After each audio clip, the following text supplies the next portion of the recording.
Always Irish show.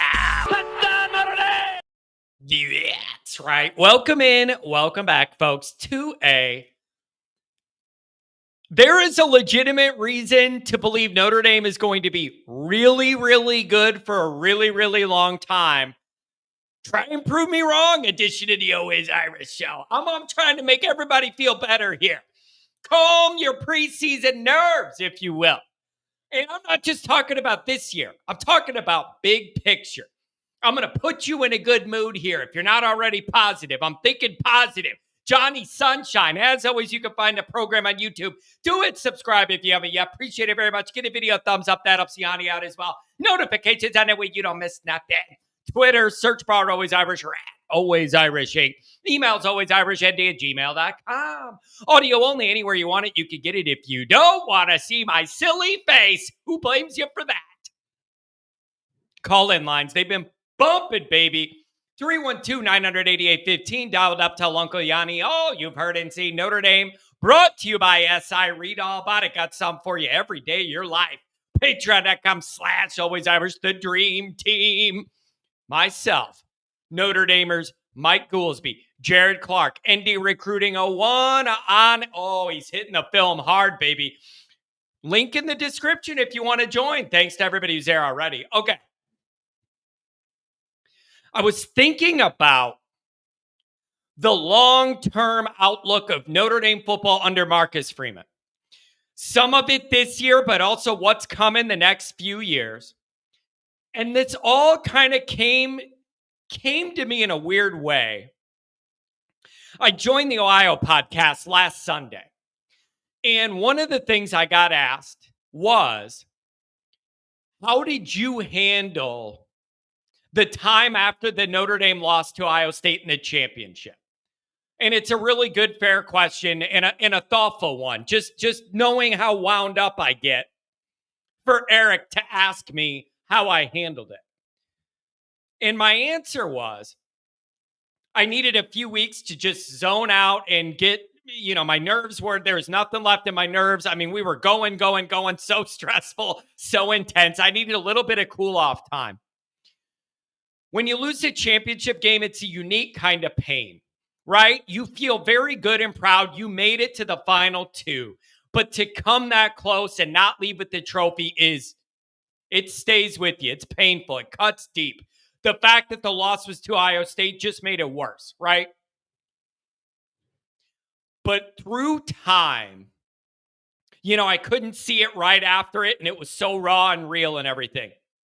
But in time, I've come to a conclusion here.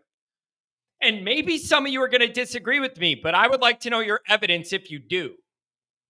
Here's what I'm thinking. You made it to the championship game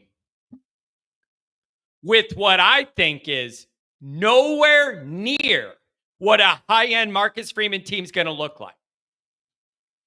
Way too many injuries. Position groups where you didn't have proper depth or talent, like wide receiver for it, the whole passing operation. You love Riley Leonard, but the passing game was not like the highlight or an equally dangerous thing compared to his running and our running game overall. You were all banged up. That, folks, should give you a lot of confidence for Notre Dame moving forward. Think about what I'm telling you. You made it to the brink of a championship. And I don't even think that was near the best Marcus Freeman team he's going to put on the field. That is encouraging. You had all those flaws in these position groups. You are nowhere near healthy, and you almost won the championship anyways. That was nowhere near the depth and the athleticism and the speed and everything else that's coming into this program. I like the way that hits. I like the way that feels. And as long as you get continued proper, good evaluations with recruiting, evaluations of the talent, development in the position groups, that still get the good coaching and the vibe and everything that was healthy last year. If you're still going to get all that stuff, Notre Dame should be a playoff contender for a long time. And that gets me into it. And maybe you disagree. Maybe you disagree. But I would like to know why you disagree and how. Because their recruiting talent's going up, not down. So you're not going to be able to argue to me, I don't know, man, the talent's going to go down and the recruiting, it seems to be going up. Like, it's not Michigan, the year they cheated and won it all. That was this is our one shot. We have all these guys that didn't go to the NFL to come back one more year. Senior, super senior, last year guy, heavy. That was one of those. If we don't get it now, we don't know when we're going to be back because we know there's trouble behind this class that's leaving. That is not Notre Dame's deal. That is not Notre Dame's deal. You never felt like, oh my God, this is our all-star team, the best one we've had forever. And if we don't win it now, we don't think we can build that again. I never felt that way. That was the Michigan dynamic. All those guys coming back to win a title, and they knew it was going to be a struggle bus after. This isn't like that.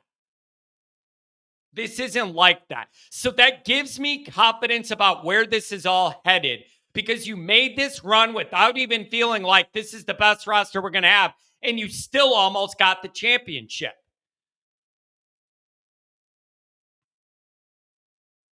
And so that leads me to something Mike says on Patreon all the time. He said, nothing good lasts forever, man. And this next few year window, Marcus has got to win that championship. This is that window. Entering this part where Freeman's not the new guy. He's more established. He's getting into his prime. The new recruiting operation's cooking. You have a good staff. You like the talent, and it's getting better. Now's the time to get it. You're in that winning window, that next 3-4 years, whatever it's going to be. So here's where it gets tricky, though. I'm saying what I'm saying, and I believe what I believe, that you did that run with the team that I don't think is going to be near the high physical level of a Marcus Freeman team in the future. The interesting part of that is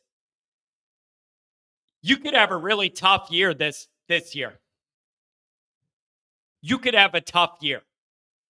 And if it gets tough and there's some hang-ups with the new defense getting everything situated,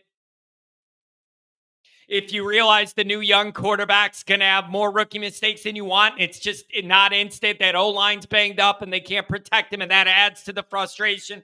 Love doesn't have as much space to run because the linemen aren't whatever, man. Whatever. Don't ask me for ways it could go wrong. I wake up in the middle of the night sweating with a list. That's going to be the challenge. Is if it gets rough this year, is everybody still bought in that belief? And like you could have a more athletic roster and still lose more games, right? Like, not like just having a better athletic team doesn't mean you're going to win all the games on the field the same way. I understand that you still need proper leadership, the right vibe, a little good luck, whatever. I know you need all that. But overall, the further we get away from Ohio State, the more I realize, man, you gave this a title run, and this is nowhere near what a top-end Marcus Freeman roster should look like. Just imagine a good Notre Dame run game and an equally good Notre Dame pass game.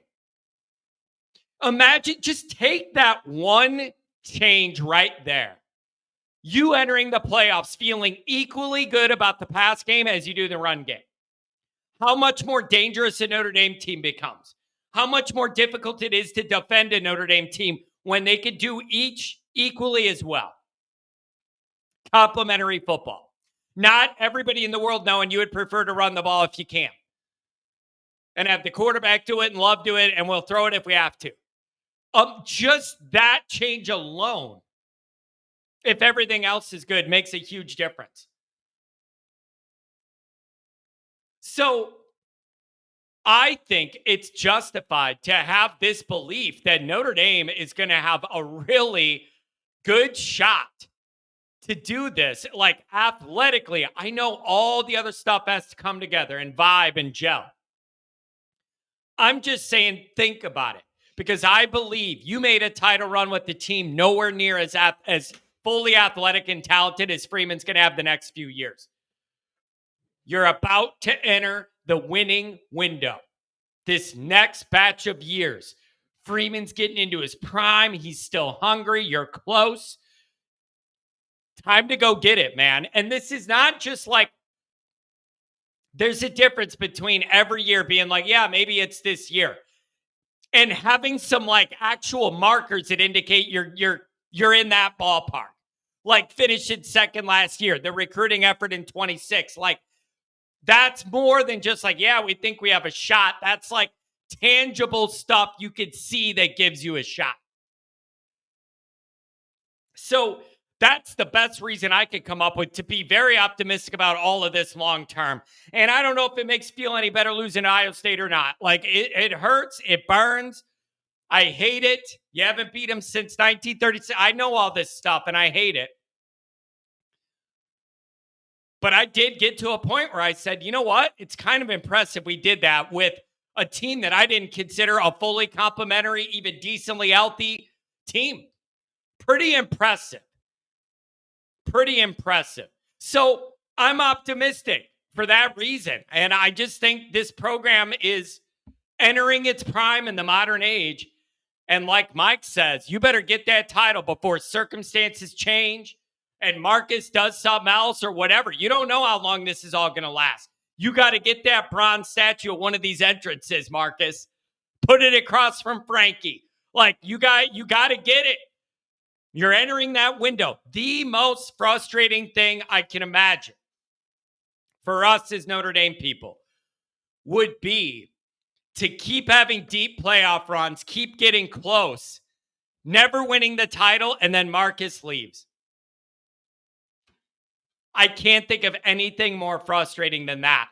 Like, you're banging on the door, you keep getting close, you don't get it, and then he gets tired or another opportunity comes he just can't turn down, or he just figures it's time. Whatever happens, man, life happens. You don't know. And I'm not saying Marcus isn't loyal to Notre Dame. He is. I'm not insinuating that he isn't in any way. It's not like right before the title game he was interviewing for NFL jobs. Who would do that? Who would do that? I'm not saying it's anything like that. I'm just saying nothing lasts forever, man. You need to turn one of these good years into a title year. So let me know what you think. Am I being too Johnny Sunshine here? Or do you get what I'm saying? That as frustrating as the Ohio State result was, there are some positive markers in there about what's coming. And I don't know if it's going to happen in 25 because there's a lot to figure out. But I think this program's in prime title-winning shape here the next few years if they play their cards right. You got to get it over the finish line. What do you think? Don't forget to check out the merchandise. The link is in the description. You can browse and carouse all the different Always Irish gear. Make sure you head over there and get something for the next tailgate. Thanks for being here.